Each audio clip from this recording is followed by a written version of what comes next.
Jammu and Kashmir is now under governor's rule. The BJP pulls out of its alliance with Mehbooba Mufti's PDP. Inside the world of India's egg donors, why women from India's poor families undergo procedures that could potentially have serious health consequences. Vijay Mallya diverted 3,700 crores of bank loans to his Formula 1 and IPL teams, says the Enforcement Directorate. And addiction to gaming is now categorized as a mental health disorder. It's Wednesday, June 20th.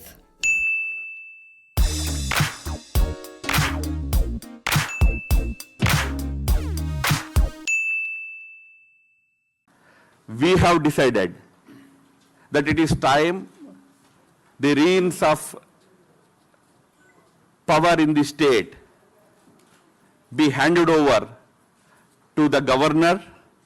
And with that, the 3-year-old uneasy, unlikely alliance between Mehbooba Mufti's PDP and the BJP in Jammu and Kashmir has ended.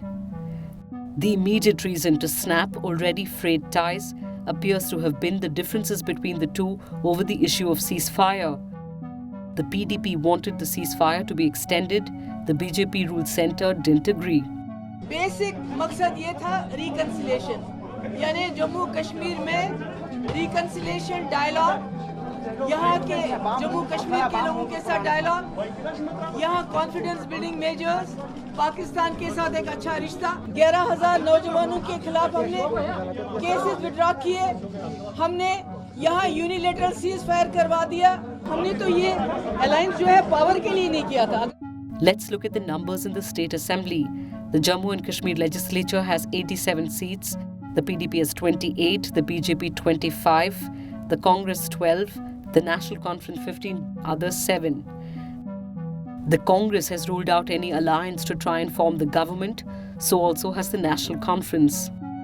लेकिन हमने ये भी गुजारिश की कि ज़्यादा देर जो है गवर्नर रूल रहना नहीं चाहिए. आखिरकार लोगों को हक है वो अपनी हुकूमत चुने.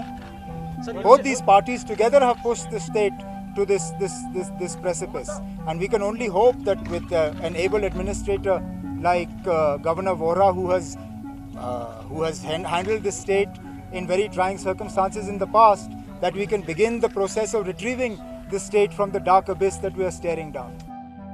The situation in the valley has been worsening. Just last week, veteran journalist Sujit Bukhari was shot dead outside his office. Let's look at the flashpoints in relations between the two former allies.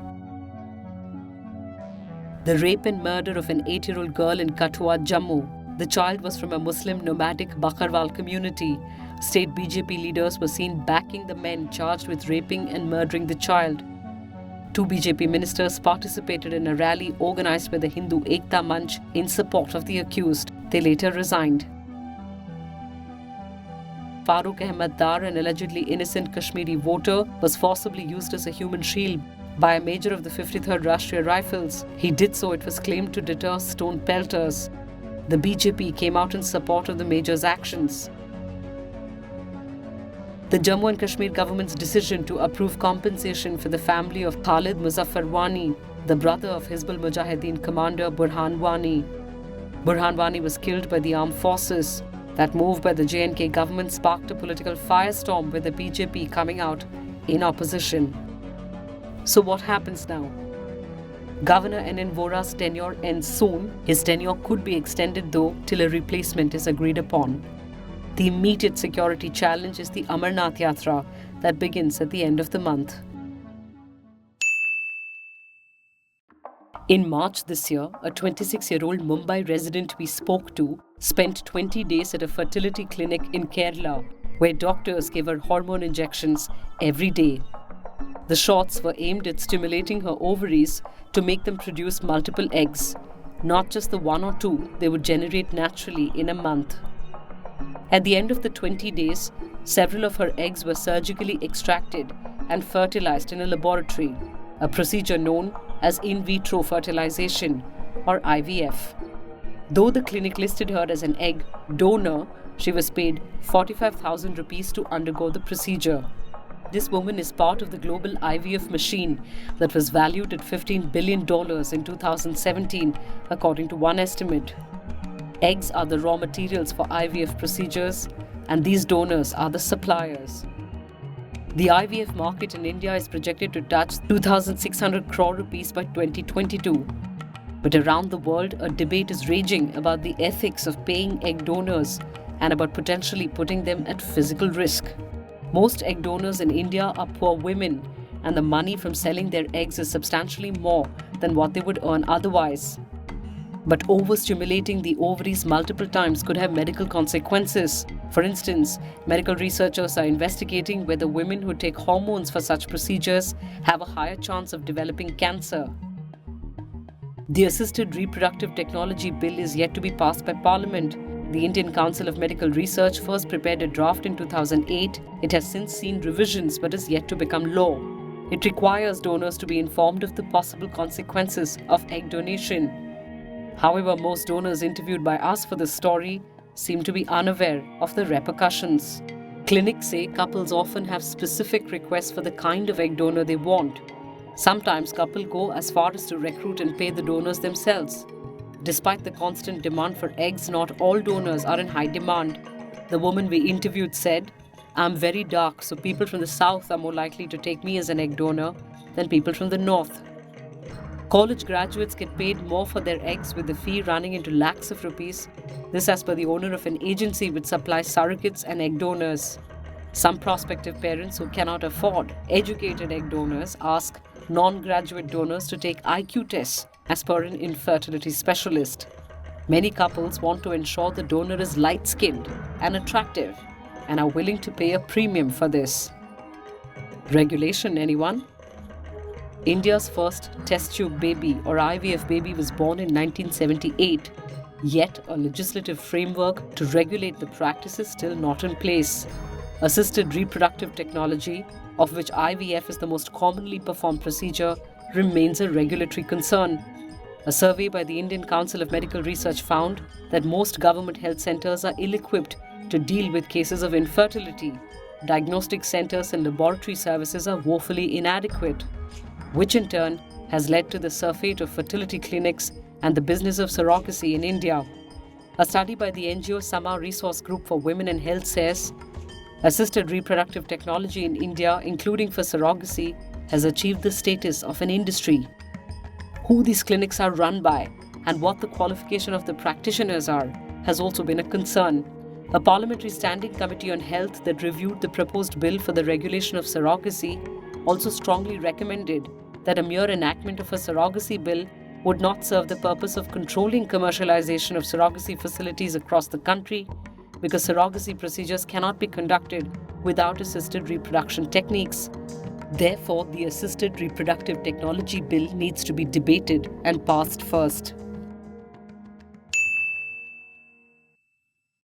Fugitive liquor baron Vijay Mallya fraudulently diverted 3,700 crores of the 9,900 crores of bank loans he took from a consortium of 17 banks to his UK-based Formula One motorsport firm, his T20 IPL team Royal Challengers, and for enjoying private jet sorties.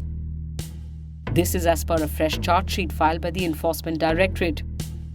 The ED says Kingfisher Airlines acquired a corporate jet for passenger operations for globe-trotting of UB Group Chairman Mallya, its senior officials and VVIP chartered trips, and it was stated there would be surplus income from the operations of this plane.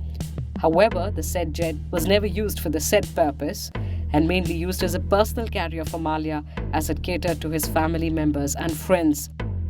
The agency listed the instances of diversion of loans by Kingfisher Airlines, payment of 3,432 crores by over-invoicing lease rentals of aircraft between April 2008 and March 2012, diversion of 45.42 crore rupees for making payment towards the rental lease of a corporate jet used exclusively by Vijay Mallya, redirecting 50.9 crore rupees to Force India, diversion of 15.9 crore rupees to the firm that owned Royal Challengers Bangalore, and a payment of 2.8 crores to ICICI Bank as repayment of an earlier loan. Song Sob Lee, a South Korean repairman, played StarCraft for over 50 hours before dying of a heart attack. A Chinese man died after playing an online game constantly for a week. Rebecca Christie was sentenced to 25 years in prison in the United States after her 3-year-old daughter starved to death while she played World of Warcraft. South Carolina professor Ryan Van Cleve lost his wife, child, his job, and gave up foods that could not be eaten with one hand because of his addiction. Do these people need medical help? Yes, says the World Health Organization, that has added addiction to gaming as a mental health condition in the same category as addiction to alcohol and marijuana, defining it as an increasing priority given to gaming over other activities to the extent that it takes precedence over other interests and daily activities and continues to escalate despite the occurrence of negative consequences. WHO has listed it for further research. The listing of the disease has also highlighted a persistent problem. Game designers specifically focus on mechanisms that draw players in and keep them hooked. Global game ranking, which builds competition. But chaseable content like character suits, new levels, or game experiences, or the most problematic, the loot box, a surprise gift, a little like gambling, that has even been banned by the Belgian Gaming Commission, keeps players hooked for hours on end and keeps them coming back. But what is the line between addiction and obsession, and how much gaming is healthy? You ponder that and meet us back here tomorrow.